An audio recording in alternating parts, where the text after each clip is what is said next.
There's that. How y'all doing? Y'all good? There's maybe like 15 of y'all. What about the rest of y'all? The rest of y'all good? How's everybody in here doing? Y'all all right? All right, listen, I say this at the beginning of every show I've ever done. I am a real high energy performer, I promise you I am. But I can't give you all my energy without you giving me anything back. That means that if I say something in the middle of this set that makes you want to laugh, clap, yell, holler, high five somebody in the back, by all means do so. Is that all right? Yes? Yes? That was so unenthusiastic, right? I am serious about this, right? Like, here's what I don't want. I don't want to finish a poem and y'all wait to respond and be like, you know, give me the polite golf clap. His metaphor was, I think it was wonderful. What did you think? That's not this kind of poetry show, okay? What I'm saying is, it's, what is it, Tuesday night? It's Tuesday night. Y'all came out to hear some good poems. Let's have a good time. Is that okay, Villanova?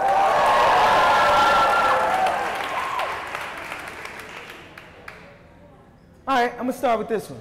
Give it up really quickly for all of the poets that came before me. Fantastic job. I didn't speak on the mic because I was actually writing extensive notes. So there are notes. I wasn't sitting there just not caring in the world. I do care. I am here. I'm involved. All right, here we go. Poem. It's important, too, that I tell you that I wrote this poem in September of 2000 and... when did I write this?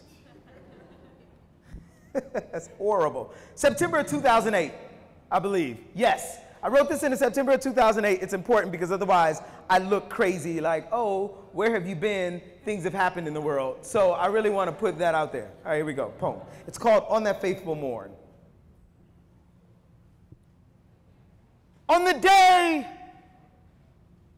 Barack Hussein Obama is elected president, black people all over the world will take to the streets without shirts, singing "Pia, trick Pia, get out my face," all while doing the electric slide. The official national dance will be the electric slide. Because according to Tyler Perry movies, black people must always be doing the electric slide. On the day Barack Obama is elected president, white people will riot and loot, stealing high-priced goods from fancy boutique, while black folks sit at home watching it all on the news, saying things like, "Those people are always so violent." On the day Barack Hussein Obama is elected president, the White House will be painted black, windows tinted to appear black. There will be a barbecue and a fish fry on the front lawn, and your chef will be black. On the day Barack Hussein Obama is elected president, it will be made mandatory for all elementary school children to place their right hands over their hearts, only to sing James Brown's "Say It Loud, I'm Black and I'm Proud." On the day Barack Hussein Obama is elected president, your children will be painted black. BET will move from cable to major network television. Your children will be painted black. Kanye West will remix the national anthem. George Bush still won't care about black people, but your kids will be painted black. On the day Barack Obama is elected president, your houses will be painted black, your cars black, your dogs black, the white keys on the pianos black, and the black ones black. On the day Barack Obama is elected president, there will still be racism. We will still laugh at tasteless caricatures of one another. Niggas will still freely spill from our lips as if our mouths are bankrupt plantations. We mistake elections for revolution. We stuff false change in ballot boxes like counterfeit futures, bank our entire political responsibilities on one day in November when these days elections are bought and sold the same way Barack Obama once would have been. On the day Barack Hussein Obama is elected president, we might have the audacity to celebrate change, but we should remain ever so cautious that hope is often little more than a carrot dangled just out of the reach of horses to keep them moving without complaint in the directions controlled by those riding on their backs. And your kids will be painted black. How y'all doing? Y'all good? We still good, yes? All right, it is hot up here. Hold on. All right, so here's the deal. I'm gonna game plan this. I just thought about it. It just came to mind. I'm gonna do a few love poems, right? I'm gonna try to make y'all like me. That's what that's about. It's like, oh, he's so lovely. I like him. And then it's gonna get real quick. Is that okay? Side note, there are advantages to being short, just FYI. I don't say that like it's a bad thing. First off, I'm always in first class on every airplane. There's always leg room for me. So there's that, you know what I mean? Like, I recline my seat on tall people just to show them what's up, you know? All right, here we go. Poem.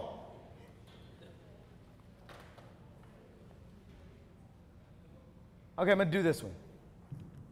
It just came to me. You good? Yeah, all right. I drank holy water last night, and as it spilled from your lips, I sipped slowly, and it tasted as if I swallowed a book of love poems that was written for us long before we were ever born. When God introduced our mothers to our fathers, they wrote the preface to a 20-volume suicide note. Love killed itself so that we could find one another decades later in heaven, but you never dreamt that there would be that day when we would whisper scripture carefully crafted to sound like love in one another's ear. And though I don't read poems, there are moments when I hold your hand and it feels like forever with you. You make me long for your djembe lullabies. The heartbeat of your warm, bare hands laid bass lines for Harlem blues. You breathe history. If you were alive in 1851, Sojourner Truth would have handed out your picture. Aren't you a woman, brown-skinned, bruised, beautiful? You have the kind of energy that reminds me God truly exists. Your hair, slow dance with angels, offbeat to fast-paced music, and you smile. You smile like you have heaven hidden underneath your tongue. It is no wonder then, the first time I ever prayed to God, for God, was when I heard you speak. You're a goddess. Swept me off my feet like wild wind. You stay ready to do battle with words etched in the insides of your claws like lifelines. Use language as if you had an arrangement with Zora Neale Hurston. Make me understand how it feels to be colored me. I saw old heads look at you one day and I swear their eyes were watching God. You have a fire in your voice as if you swallowed hell to pay for the color-struck sins of your lost loved ones. But this is not that you're an unearthly soul rhetoric. You are beautifully human. You are sculpted by the hands of our Creator to be made in our divine's image. You are gorgeously flawed. Wear skin thick like scar tornadoes. You put up force fields. Walk around strong as if you built mountains in a former life, but I know you long for someone you could trust to hold you. I can hear it in the stroke of your pen. I can hear it in the stroke of your pen. Something about worn out leather wallets. I've not done this poem in years. I apologize. I could hear it in the stroke of your pen. You treat your passion like old worn out leather wallets used often but very guarded. I can't promise I'll never hurt you, because I'm sure I will. I do dumb things far too frequently. But I can promise to be a tailor if ever our relationship seems to fall apart or falls apart at the seams. I promise that if ever I fall asleep next to you at night, I will wake up periodically to kiss you along your spine till I reach the back of your neck, getting close enough to your ear to whisper how much I care. I promise to be passionate. I promise to be there. And as I give you this prayer, worded in metaphor to sound like poetry, wrapped messily in the ginger of my kiss, I will think of you 86,400 times a day, and I promise to someday swallow you whole, holy water, lips and all. I promise to love you. I promise.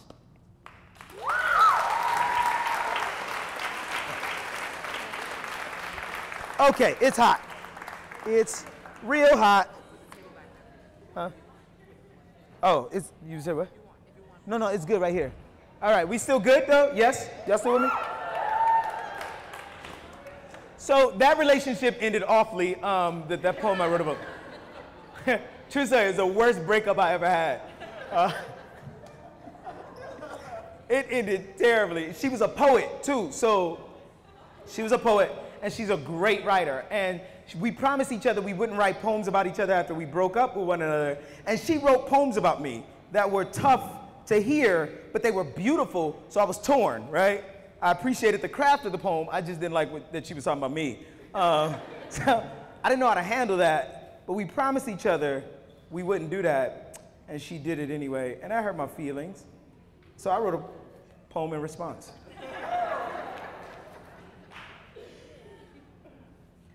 That's not it, and I don't know it, so I definitely need to find it on paper. That's not it. So, that's definitely not it. That's awful if I can't find it, because then that's a terrible setup. I mean, I have not done my job. Yeah, but it was, that's not it. If it's not this poem, then I don't have it with me, and oh well. But yeah, so it was like worst breakup I ever had. This is true story. I'm silly by nature. I laugh a lot. Here it is. This is it. Perfect. I laugh a lot. And even when I probably shouldn't. This is a true story. I apologize later, so bear with me. God is not done working with me, so don't judge me. But you don't know my struggle and my journey. So we were in Harlem, right? We were in an apartment in Harlem. She was like, you're the worst guy ever. And I was like, what? Have you met every guy ever? Like, how do you know that? And she's like, it's not a joke. And I was like, when you say things like that, it is. And then that's when we broke up. This is a true story. I'm not making this up. She was like, I was like, look, like Hitler existed. I cannot be worse than him. Like, it's not possible, right? Like, just don't do this to me. And that was a true story. And she was like, you always make everything a joke. I was like, I can't help it if it's funny. I'm sorry. I'm not even a worst guy in your apartment building. Like, come on, ever? Like, it's harsh. So that was us. Beautiful relationship. All right, here we go. This is the poem I wrote in response. Because she wrote a tough poem about me, and I was like very angry, so this is my poem. If I see you in a dark alley, no, I'm joking, I would never. I'm never that guy, come on, come on. Don't make me out to be that person. I have forgotten how to fall asleep without the whispering cocoons of your goodnights. There was never an easy way to deal with this. No tidy way to string everything together, no magic bullet theories, no grassy nose, just heads split wide open, trying to make sense of these schizophrenic hearts. We threw claims of you just don't understand me across rooms hard because we weren't civilized enough to just throw the dishes, and this is what we're left with. Beautiful apartments, messy floors, and two grown kids, too stubborn to clean them. You never knew I sang to you in your sleep.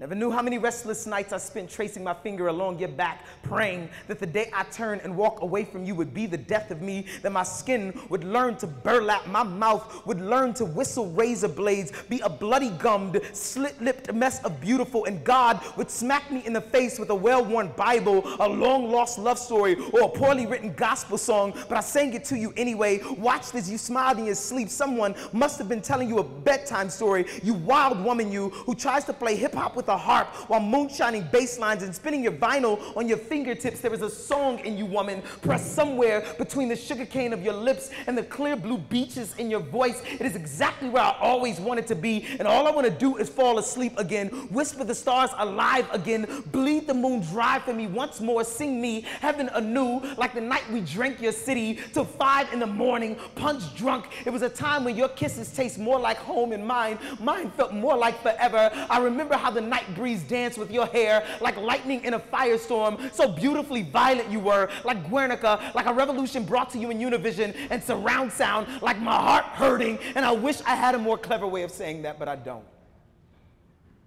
I wish we never hurt each other so much, but we did. This is how you fall asleep again. Avoid clocks. Relax. Breathe. Remember, these are not your last breaths. This is not an ending. It is the beginning of a new night and a new day. Pray. I pray that you'll heal. That whenever someone else sings you to sleep, you won't turn and run from them. That you'll be all right. That you'll fall asleep again. That you'll fall hard again. That the next time you hear someone say, I love you, you won't turn and run from him again.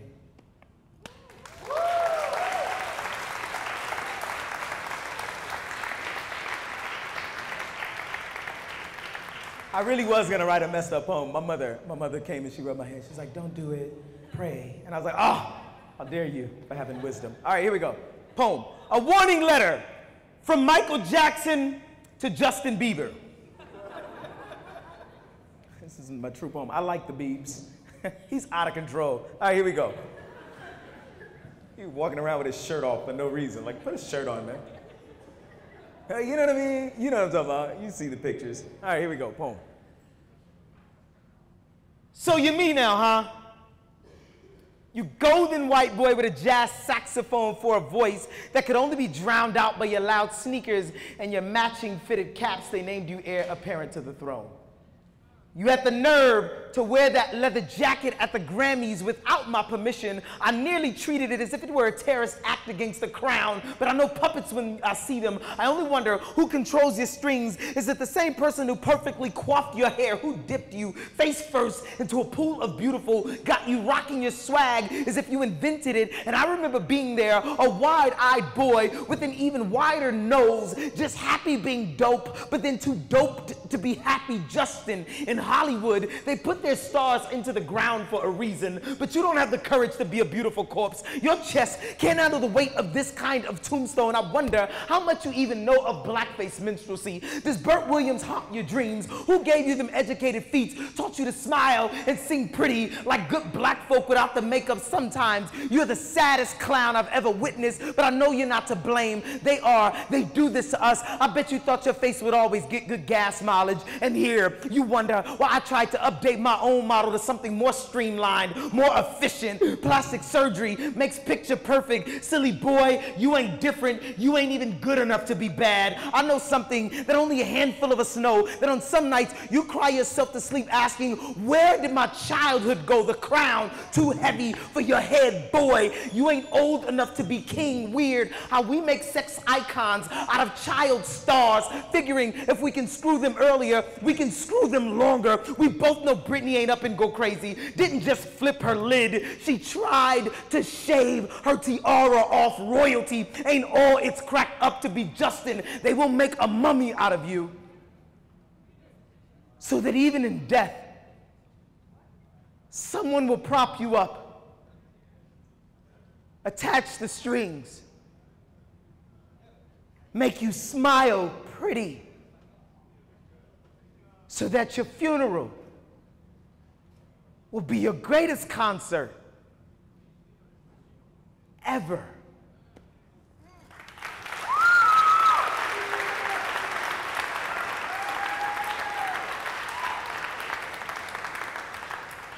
I want to live in a world where the police do not murder black people, where the police does not murder black people, where the police do not murder black people, where the police do not murder black people. Police do not murder black people. Police do not murder black people. Police do not murder black people. Police do not murder black people. I'm going to live in a world where the police do not murder black people when the state decides to murder its next black child.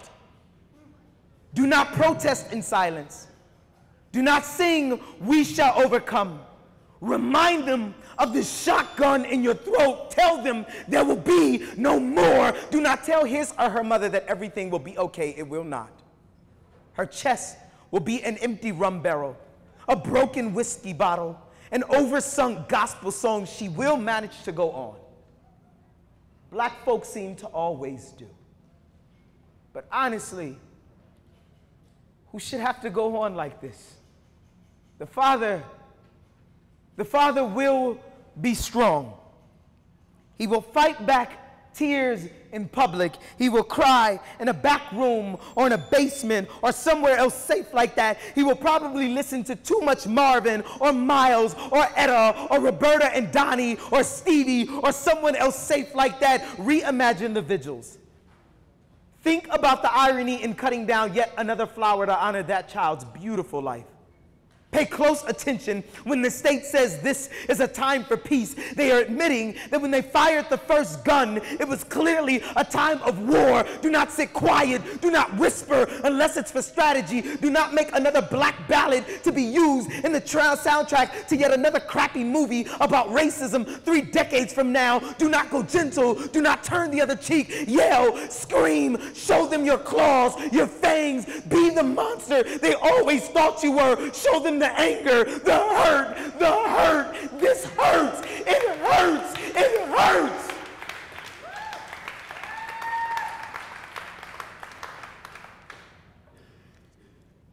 I want to live in a world where the police do not murder black people.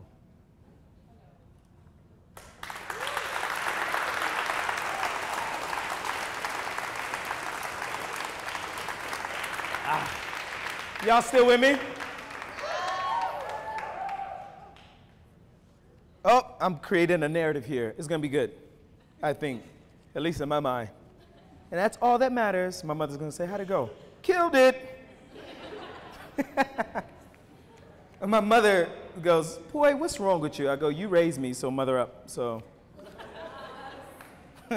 whatever's wrong with me is your fault. All right, here we go. I have a great relationship with her. All right, here we go. Y'all ready? Y'all good? So I had a poem that went viral recently called "'Cause He's Black," which actually is about a real life moment that I had with my nephew, him asking me, you know, about the cops, and it was a tough moment to really deal with. And one of the criticisms of the poem is, what about black women, black LGBTQ folk? And to be honest, that's a fair criticism, and I don't have any problem with that, right, at all. The reason why it was about black boys was because it was literally a moment I had with my nephew. But I talk about, you know, I'm equally concerned with my nieces as well. And I wrote a poem in response called "'Cause She's Black Too," about my newest niece, baby Venice. Aw. Y'all don't have to all that. That's messed up. I'm all in my feelings and y'all not with me. That was called "I Hope You're Still With Me." All right, here we go. Her name's Venice. She has the family hairline, okay? Which is not good, but it's cool, right? All right, y'all ready? Because she's black too. Now, okay, so the best part about it going viral, I have a weird sense of humor, and when it went to World Star Hip Hop, I looked at those comments. It was on World Star. I called my mother and said, "Ma, quit your job. We made it." I really did. She was like, "What's wrong with you?" I know y'all are on World Star because it ain't just me. They have too many views for it to just be me. So it was on World Star, and the comments were out of pocket. They were asking weird stuff, man. They were like, "Why he don't have no neck?" And I was like, "Oh gosh." If I had a complex, I would have been in trouble. Like, they were talking about my eyes were yellow, and I was like, goodness, I was just sleepy that week. I didn't get a lot of sleep. There's no chill to be found on the internet anywhere. None. I've been searching for over a year now. And look, there's advantages to not having a neck either. I box now. My boxing coach has never once told me to duck my chin. You know what I'm saying? I don't get hit. Here we go, poem, "'Cause She's Black Too." Gotta look at the bright side, you know what I'm saying? Can't be focusing on the wrong stuff. All right, here we go. Back in middle school, when little Shay Shay whipped her neck so far back, the way little black girls seemingly always know how, when she placed her hands near perfectly on her hip, when she rolled her eyes so deep that for a moment we all thought that maybe little Shay Shay had fallen asleep, she said, "Boy, you ain't my mama. You ain't gonna tell me what to do." And I thought, how perfectly black she is. Shay Shay never had any older brothers, but was quick to tell the boys they wasn't gonna do anything to her. She had an attitude like her big mama's cooking. Too much spice for most people to stomach, but I liked it that way. When I first heard the news of my youngest niece's birth, I thought about Shay Shay. How she knew something that many of us have the privilege of never having to know. There is no place safe in this world for young girls, especially those of color. Baby Venice, I wish I could tell you different, but right now, femicide is continually rising. Right now, in Nigeria, a treatment center reported that 15% of female patients requiring treatment for STIs were under the age of 5. Right now, an activist group called A Voice for Men is arguing this country's rape laws unfairly protect women. Right now, a woman is sexually assaulted every 2 minutes in America. Right now, black women in domestic violence situations are more likely to have their children taken away from them than all other groups. Then we turn around and victim blame and ask, how could she stay? Patriarchy is a snaggletooth bastard who will try and eat you like you're a cheap appetizer, like you're this week's special, like it's just trying to get rid of the meat before it goes bad. There are far too many men who are willing to bomb sacred temples just to rule over the rubble, and your uncle has been one of them before. Baby Venice, this world will demand you choose between being black or being woman, as if you somehow can't be both, as if there will not be days when your body refuses to be split in half. They will try to make your womb a war zone. Tell them you pray for peace in the same mouth you use to hide the razor blade. Well before you become a woman, they will talk over your body as if you're a poorly built coffee table. They will have conversations about your reproductive rights, about how you should always have the children they are so willing to kill for you. This be the yoke of black women. Your white feminist sisters will ask you to demand equal pay as if racism isn't part of the problem. Your brothers will ask you to be their keeper, but will say nothing of the black mothers who raised us, as if sexism isn't part of the problem. They will ask who will save the black boys who are the canaries in the coal mines. Tell them the problem isn't the black boys, it's the coal mines. No one should have to work in those conditions. Baby Venice, when I first held you, I was afraid I didn't feel what I was supposed to. These days, I'm becoming numb. It's the only way I know how to deal with the pain. You should know that I prayed for you no less than 14 times in the first 2 weeks of your birth. And the scariest part of it all, I have had no time to mention your happiness. I've been too busy praying that you simply have the strength to survive.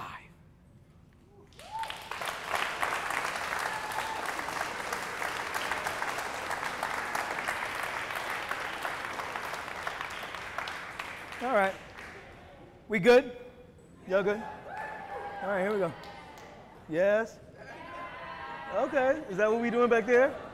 The turn-up corner back here, ladies and gentlemen. They say, hey. All right. I'm going to end with that one. That's going to be exciting. I want to do this poem. Yes. Then we're going to switch. We're going to come back. We're going to air hug. It's going to be good. This is a poem that I rarely do. Bear with me. When you get that phone call, remember to breathe. You will be amazed at how easy it is to forget this simple act. How quickly your body learns to resemble a pipe bomb, to become all the things a good mother teaches her child to turn and run away from. How your body becomes a stranger. The unmarked white van with no windows or plates on the day my mother called and asked, "Are you sitting down?" My heart, all fire and riots, all Emmett Till and prison bars, felt a lot like it learned to strangle itself. She asked, "Did they call and tell you?"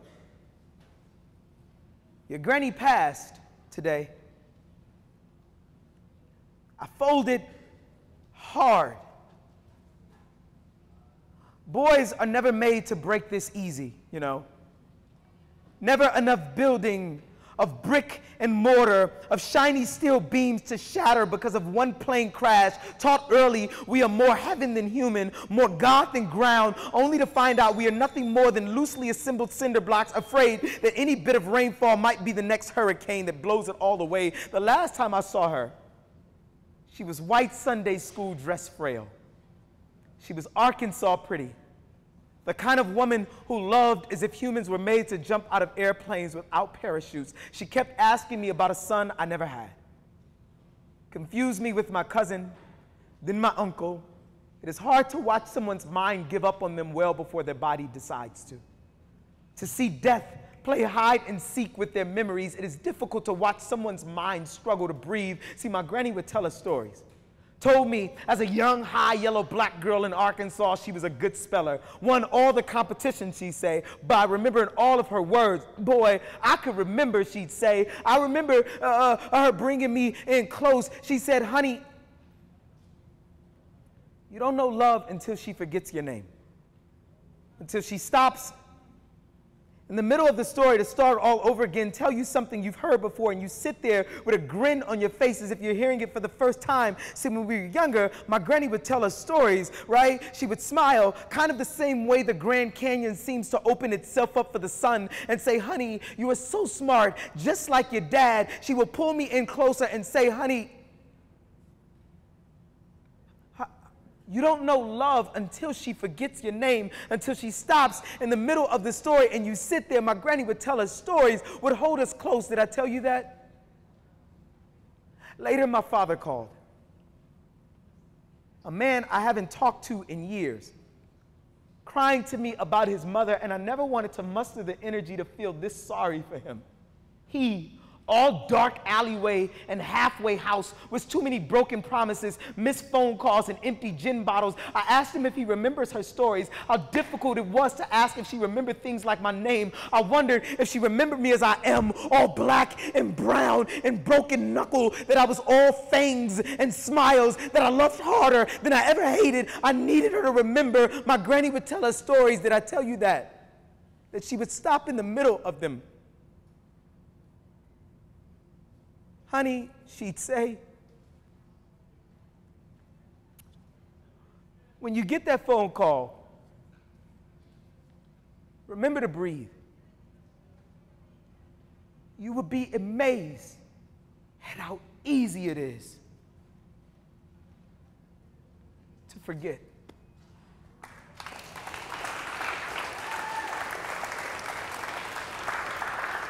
All right. All right, so I'm a bit of a mama's boy. I am. And I'm a bit of a grandma's boy and a granny's boy. My granny is my father's mom. My grandma is my mom's mom. That's how my brothers and I, my sisters and I distinguish between the two. My granny was like the sweetest woman you ever want to meet. Like even if she didn't like you, she'd be like, oh, honey, I love you. And she, like, granny didn't even like him like that. She's like, but he's God's child. And I was like, oh, you're better than me. My grandma, my mom's mom, was mean, and I love her. She used to cheat us in cards when we were young. I was like, wait a minute, I'm 10. What are you cheating for? She's like, you got to win. And I'm like, oh, all right, here we go. These are my grandparents. And my grandfather is loud. He whispers like a train wreck. You're like, hey! I'll be like, I'm next to you. What are you doing? All right, here we go, poem. I'm going to do this. I'm going to go back to a love poem. I'm going to circle back to a poem. We're going to end. I'm going to open up for some Q&A. We'll chat, we'll talk, we'll grow. Is that cool? Yes? Poem. On the night, we pretzeled our bodies into awkward love notes for one another. The noise outside my small one-bedroom apartment was loud. The glaring car alarms, the worn tires scratching dirty street corners, the drunks and their out-of-tune pop hit sing-alongs, and you loved me no matter of the busy of the world beyond our flesh. We were caught up in one another. I kissed you slowly behind your right earlobe, my mouth full of all the beautiful things I have yet to tell you. I whispered softly, Reserve this spot for me always. From this point forward, I live here. I love here. The following morning, you came to me. Your smile in one hand, your God in the other. I have never stopped confusing the two. I remember wanting to sing Stevie Wonder's entire catalog off key for you. The sun angrily beating against my window pane. How I miss Los Angeles, that city of forgetting. The harvest in your laugh. You smile from ear to ear like the dancing wires that hang the clothes of my former lover. You feel me. Later that night I called you. Hid and I love you or two somewhere between hello and good night. Told you the story of the homeless man who tried to squirt me with a water gun. He followed me for nearly half a block. I was confused. I was angry. Thank you for being my lighthouse.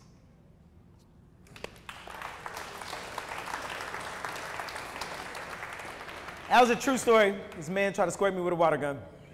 It's like, what are you doing, dude? He was like, he can't. I was about to turn the corner. He was like, ha ha, young man. And he was squirting it, and the water wasn't clear. So I was very like, don't do this, please. Don't do this, man. Stop.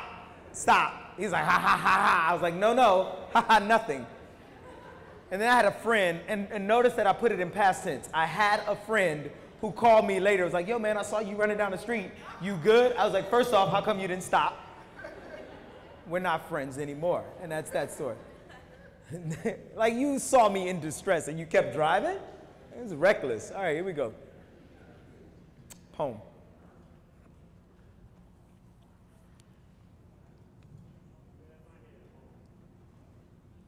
So I'm driving down the street with my uncle. That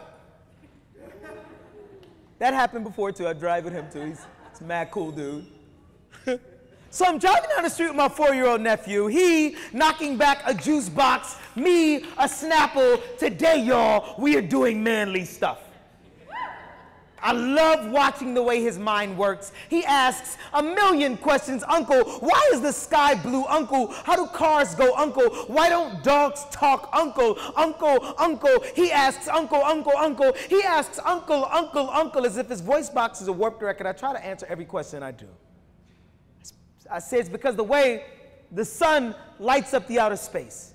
It's because engines make the wheels go. It's because their minds aren't quite like ours. I say yes, no, no, yes, no. I don't know. Who knows? Maybe he laughs at me. He smiles.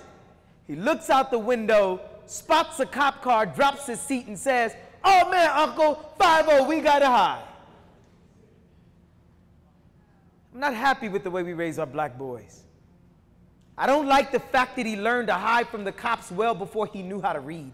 Angrier that his survival depends more on his ability to deal with authorities than it does his own literacy. Get up, I yell at him. In this car, in this family, we are not afraid of the law. I wonder if he can hear the uncertainty in my voice. Is today the day he learns that Uncle is willing to lie to him? That I'm more human than I am hero. We both know the truth is far more complex than do not hide. We both know too many black boys who disappeared, names lost, know too many Trayvon Martins, Oscar Grants, Abner Louimas, know too many Sean Bells, Amadou Diallos, know too well that we're the hard-boiled sons of Emmett Till still. We both know it's not about whether or not the shooter is racist. It's about how poor black boys are treated as problems well before we're treated as people. Black boys in this country can't afford to play cops and robbers if we're always considered the latter. Don't have the luxuries of playing war if we're already in one. Where I'm from, seeing cop cars drive down the street feels a lot like low-flying planes in New York City. Where I'm from, routine traffic stops are more like minefields. Any wrong move could very well mean your life. And how do I look my nephew in his apple face and tell him to be strong? We both know black boys who are murdered every day simply for standing up for themselves. I take him by the hand, I say, be strong. But be smart and kind and polite. I tell him, know your laws. Be aware of how quickly your hand moves to pocket for wallet or ID. Be more aware of how quickly an officer's hand moves to holster for gun. Be black, be a boy, have fun, because this world will force you to become a man far more quickly than you should ever have to need to. He lets go of my hand, but uncle, he asks, uncle, what happens if the cop is really mean?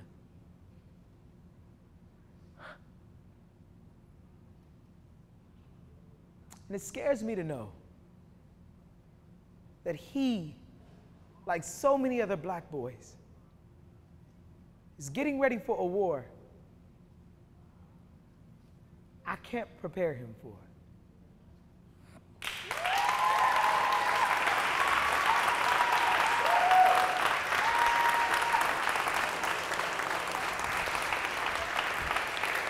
So,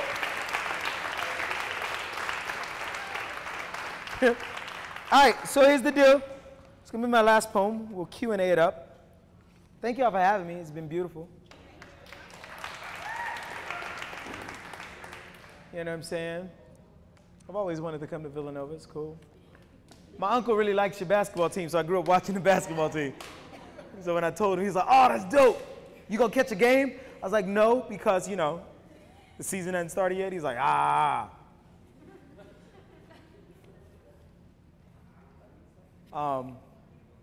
So that's that. I don't know why that story was important, but I told you.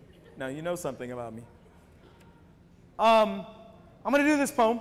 We'll get out of here. But I can be found on the Twitters, on the Book of Face, Instagram. I'm on all of that. Everything is Javonism, Javonism. I tweet good stuff. I tweet funny stuff sometimes. Sometimes I tweet serious stuff. You know, it really just depends on my mood. I'm a little all over the place. I'm silly, because silly coming from the root word Sealy, which meant blessed. So I'm blessed. Y'all, thank y'all very much.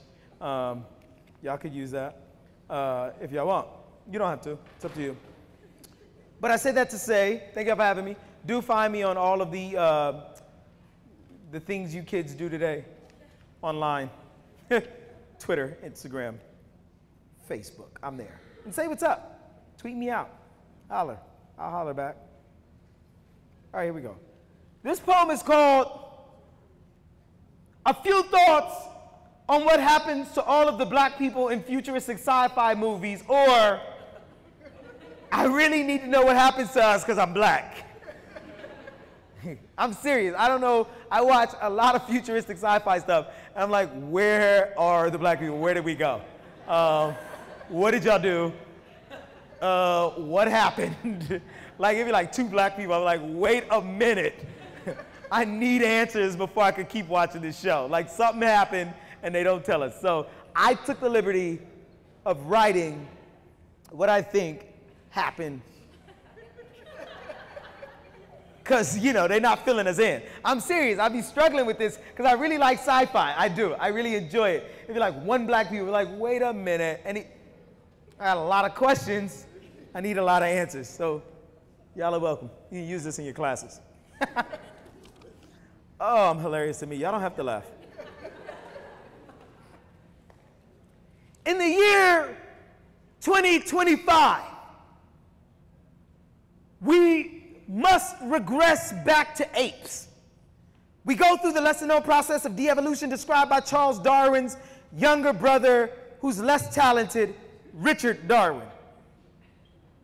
He did something to us, and I'm hell-bent on finding exactly what it was. Or, in the year 2031, when hip-hop finally goes the way of rock and roll, the last black rap artist, MC Zimmer Man, will be recording a video for his multi-platinum selling single. When he yells out, "Where are my real niggas at?" no black people respond. Instead, we start disappearing one by one each time he asked. Poof, poof, poof. The government never looks into this because they don't care about missing black folk. Ask Afeni Shakur or Valletta Wallace or Minnie Black Mother in the 1980s Atlanta, or just ask any black mother. Or, in the year 2047, after we've completely screwed up the environment, the world leaders finally unite to initiate Project Blackout. They finally convince us the sun is going to give up on us and that the world will soon go black. To save humanity, they built these ships. They secretly call them Amistad, take us to colonies they've built on Mars. While everyone boards their respective ships, they only launch those with black people on them. Some white people end up on Black Mars too, but that's just collateral damage. That's the price you must pay to finally have a truly white Christmas. Others, like Justin Bieber, like Vanilla Ice, or Michael Richards, get placed on the ships to new colonies just to mess with black people one last time. The next day's headlines will read, blacks out of the projects. Projects get the blacks out. Project Blackout a complete success. Or, in 2072, during the inevitable coming zombie apocalypse, zombies quickly discover they, like most humans, truly enjoy dark meat much more. They say it's juicier. It has more flavor, they say. It is rumored that you can even hear them mumbling, once you go black, you never go back. Or, in 2084, the US government, which is now the world government, effectively makes it illegal for us to actually be black, which, if you think about it, is not really different from what happened in 2054, or 2034, or 2004, or 1994, or 1964, or 1924, or 1884. The only difference between 1814 and 2014 is that our government was more honest with why they chained black people. Handcuffs are shinier than shackles for a reason. It makes you forget the messy of it all. Or, in 2014, we realize we make movies about talking animals. White people who allow aliens to live in their homes but won't allow black people to live in their neighborhoods. We can make movies about sharknadoes. Literally, a tornado of flying sharks. We can save the world from supervillains, robots, and asteroids. We even allowed nasty Woody Allen to make a movie where Owen Wilson just walks to 1920s Paris. No time machine, no magic powers. We are asked to simply imagine that he walked to 1920s Paris. But what we cannot do, what we seemingly will never do, is make a movie where the audience is asked to imagine that black people survive, that we live, that we dance, smile, fight, scream, laugh, love, breathe, just breathing. We won't imagine it because for too many, black people choosing to live, simply deciding that they will not destroy us, is an act of resistance that seemingly threatens their daily lives. Thank y'all, Villanova, for having me.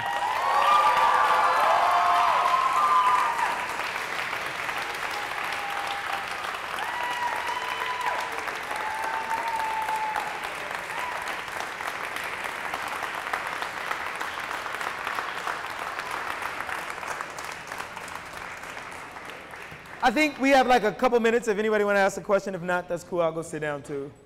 Yes, no, raise. Yes, no. Sometimes it happens. No, y'all done. It's a good night.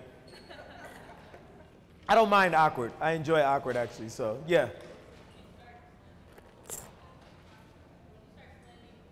When did I start competing? I started competing in 2001, 2002. 2002 was my first nationals. Yeah, first National Poetry Slam. Huh? Oh, like doing a college show? At a college or just in general? I've always been a performer. I don't ever remember my life as not a performer. I grew up in a church where we performed all the time. We performed for church anniversary, for Pastor Day, for Founders Day, for Mother's Day, for Sisters Day, the Usher Board, choir, you name it, we perform. I don't ever remember a time when I wasn't a performer. I wish I could mark it. Yeah. Anybody else? Yes, no? We'll stop there. Talk to me. Yes, no, yes. Not all of them. I don't necessarily read everything that I write. I write way more than the stuff that I read. And some poems are just for certain people. Some poems are just for myself, right? Like my granny who I wrote this about, I actually wrote a poem by hand. I can't even tell you what that poem was about when she passed, and I just left it in the casket. That was for her, right? That's not for anybody else. And I can't even begin to tell you what that poem was about. So that's an example of me writing something that clearly isn't for performance, but for some other purpose. Yes? No? Maybe 2? Yeah. Where's your nephew now, and how do you see him struggling? My nephew now lives in Nevada. My brother moved to Nevada. And I'm so angry about that because I'm close to all of my nieces and nephews. So I see them. I fly out there just to see them on like far more than my financial advisor would advise me to.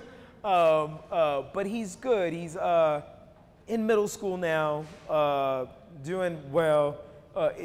There was a moment where he was watching entirely too many like gangster movies, and he lives in like a suburb of Nevada, and he felt he was a thug. And it was really like, man, what is wrong with you? He was like, well, the streets are tough. And I was like, what? He literally called me talking about he's retiring from these streets. I was like, wait a minute. First off, you're 11. Second, what? Yeah. So, but he's good. He's good. He's doing well in school and all that good stuff. So, good, good. Anybody else? Yes. Okay, so this is a story, and it's actually the story that opens up my academic book. Hopefully it won't read too much like an academic book. That's my desire. I want to be able to, like, I want people to enjoy it. That's my hope. So hopefully it won't read too academic-y, but it starts off with this story. The story is as follows. I'm in high school. There was a particularly attractive girl that was my classmate. She came up to me out of nowhere. Javon, I heard you write poetry, and I had never written a poem a day in my life. And I was like, what are you talking about? She was like, yeah, that's so sexy. That's hot that you write poetry. I was like, I totally write poems. What's up? And I went home that night, wrote my first poem. It was, I'm sure, a terrible love poem.